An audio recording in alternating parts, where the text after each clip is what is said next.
सेवक संघ से जुड़े हुए जितने संगठन हैं उन्होंने भी बहिष्कार कर दिया ठंडा मतलब टॉयलेट पीने को।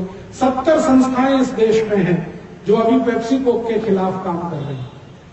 हमें बहुत खुशी है, जब काम शुरू हुआ था तो हम अकेले थे, आज 70 संस्थाएं पूरे देश में, और इन सब संस्थाओं का मिला जुला परिणाम है कि 70% बिक्री उनकी कम हुई है, 30% भी कम हो जाएगी अगर हम अपने जीवन में ये कसावट रखें।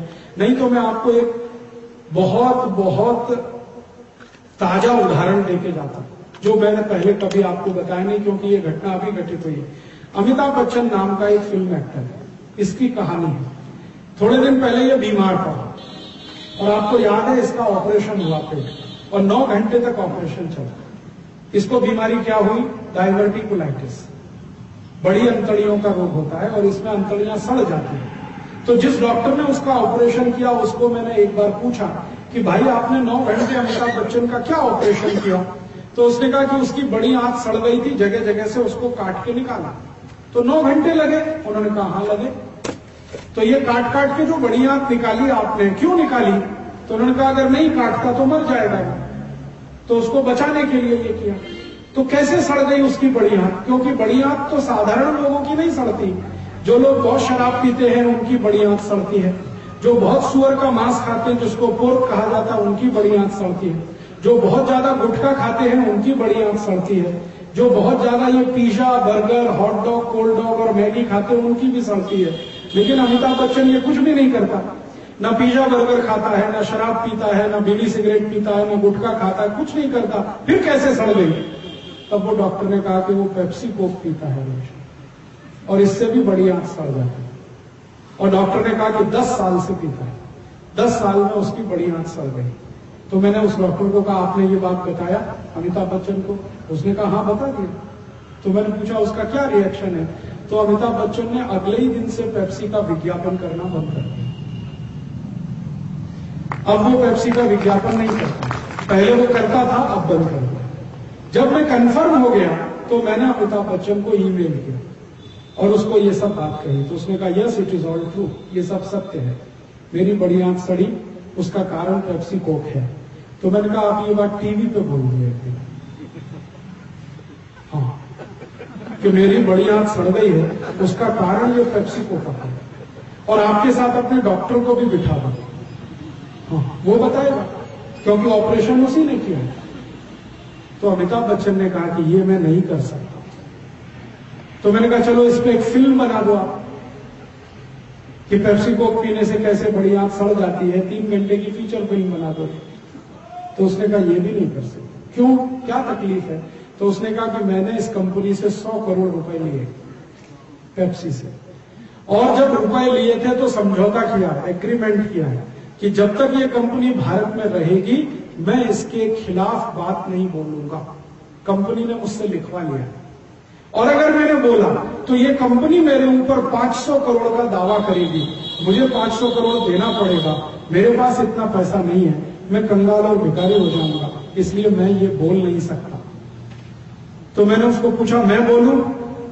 तो उसने कहा हाँ आप बोलो, आपने तो कोई समझौता नहीं किया कंपनी से। तो मैंने कहा मैं आपका नाम लेके बोलूं? उसने कहा मेरा नाम लेके बोल सकते हो, अगर मेरा नाम लेके आप बोलो और लोगों का कुछ भला होता हो तो मुझे इसमें आपत्ति नहीं है, आप मेरा नाम लेके बोलो कि अमिताभ बच्चन को पेप्सी कोक पीने से ये हुआ है। तो आप सोच लो ये पेप्सी कोक कितना खतरनाक है। इसलिए कभी भी गलती से मत पीना, किसी घर में आने वाले अतिथि को तो बिल्कुल मत पिला। अतिथि भगवान के समान होता है, उसको संडास साफ करने का पानी नहीं पिला सकते। ये आप ध्यान रखें। अगर हम पेप्सी कोक ना खरीदें तो अमेरिका की कोई चीज ना खरीदें। ये कॉलगेट भी अमेरिका का है, कॉलगेट, क्लोजअप, पेप्सोडेंट, सिबाका, फॉरेंस, ये भी बंद कर दें। ये pizza burger hot dog cold dog भी अमेरिका का, कभी ना खाएं। मैगी भी अमेरिका की है। आपको मालूम है अभी सबसे सनसनीखेज रहस्य उद्घाटन हुआ है कि pizza burger hot dog cold dog और मैगी ये सब सुअर के मांस से बने, सब के सब सुअर के मांस से बने। और भारतीय एक व्यक्ति अमेरिका में रहते हैं, वो कट्टर जैन है, उन्होंने अमेरिका के मैकडोनल्ड कंपनी पे केस किया कि इन्होंने मेरा धर्म भ्रष्ट किया। कैसे? वो कंपनी बोलती है दिस इज ऑल वेजिटेरियन, तो बेचारे वो खाते रहे बहुत दिन तक, फिर एक दिन उनको शक हो गया कि इसका टेस्ट कुछ बदला बदला सा है, तो उन्होंने पिज्जा बर्गर खरीदा और टेस्टिंग के लिए दे दिया लेबोरेटरी में। तो लेबोरेटरी ने कहा ये सुअर की चर्बी का है, तो कंपनी पे दावा ठोक दिया उन्होंने। अब मुकदमा चल रहा है उनका, थोड़े दिन में उसका फैसला आ जाएगा। कंपनी उनसे सेटलमेंट करना चाहती है कि आप मुकदमा वापस ले लो, हम $50 करोड़ दे देंगे। लेकिन वो भाई इतना कट्टर जैन है, उसने कहा कि मैं आपको सबक सिखाऊंगा, पैसे नहीं लेने की जरूरत है। सारी दुनिया को पता चले कि ये pizza burger hot dog cold dog सुअर के मांस से बनता है। तो मैंने अभी उनसे वो पूरे केस की रिपोर्ट मंगाई है। जैसे ही मेरे पास आएगी मैं खुद सुप्रीम कोर्ट में ये केस दाखिल करने वाला भारत में, कि भारत के करोड़ों हिंदुस्तानियों का धर्म भ्रष्ट करने के लिए मेरी आपको विनती है कि आप ये पिज्जा बर्गर मत खाइए और कभी भी मैगी मत खिलाइए अपने बच्चों को, अगर आप शाकाहारी हैं।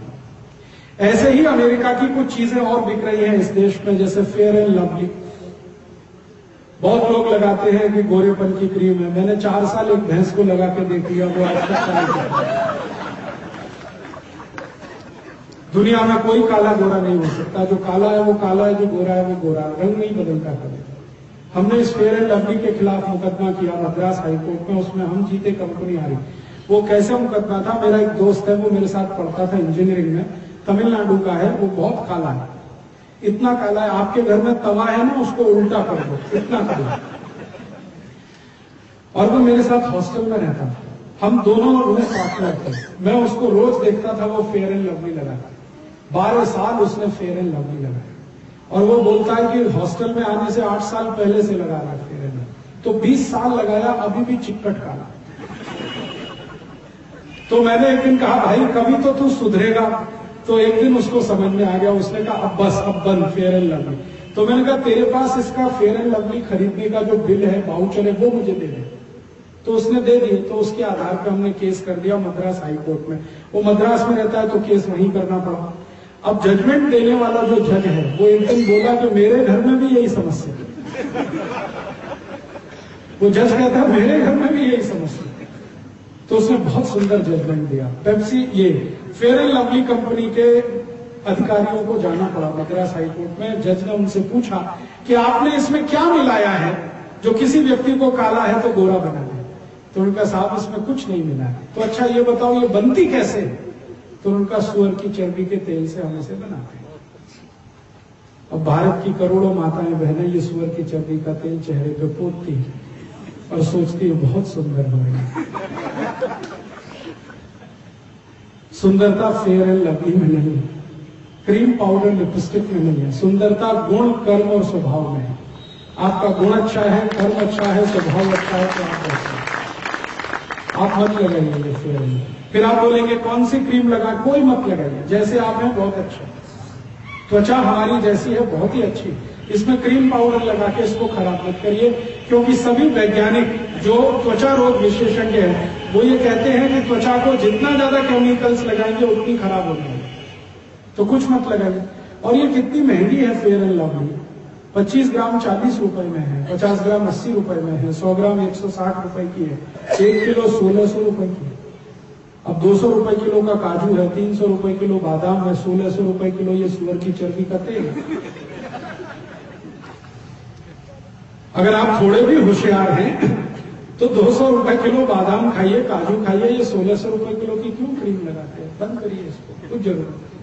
और भाइयों से निवेदन है कि अमेरिका की शेविंग क्रीम ना लगाएं, जैसे पामोलिव, ओल्ड स्पाइस, ये सब अमेरिकन। दाढ़ी बनानी है तो दूध से बनाए, मैं आपको पहले बोल के गया था, अभी रिपीट कर रहा हूं। दूध ले लीजिए, चेहरे में लगाइए, रेजर चलाइए, बहुत क्लीन शेप बनता है। नहीं तो दही ले लीजिए, दही रगड़ के चेहरे पे रेजर चलाइए, बहुत क्लीन शेप बनती है, खर्चा भी कम होता है, स्मार्टनेस भी आती है। और दूध और दही से दाढ़ी बनने लगे तो उसकी बिक्री बढ़ेगी, तो मुनाफा किसानों को मिलेगा, तो किसान अमीर हो जाएंगे तो देश भी अमीर हो जाएगा। आप अगर अपने जीवन में थोड़ा बदलाव करें तो अमेरिका की हर कंपनी को हम जवाब दे सकते। आपकी जीवन शैली थोड़ी बदल जाए, भारतीयता वाली जीवन शैली पे आ जाए तो अमेरिका का कोई धंधा इस देश में नहीं चलेगा। और मेरी आपसे छोटी सी विनती है, बहुत जरूरी, कि अमेरिका की कोई भी दवा ना खाएं। और मेरा तो आपसे एक कदम और आगे बढ़कर कहना है कि एलोपैथी की ही दवा ना खाएं, क्योंकि खतरे सब उसी में है। आपको मालूम नहीं कौन सी दवा टेस्ट के लिए आई है, कौन सी ट्रायल पर आई है।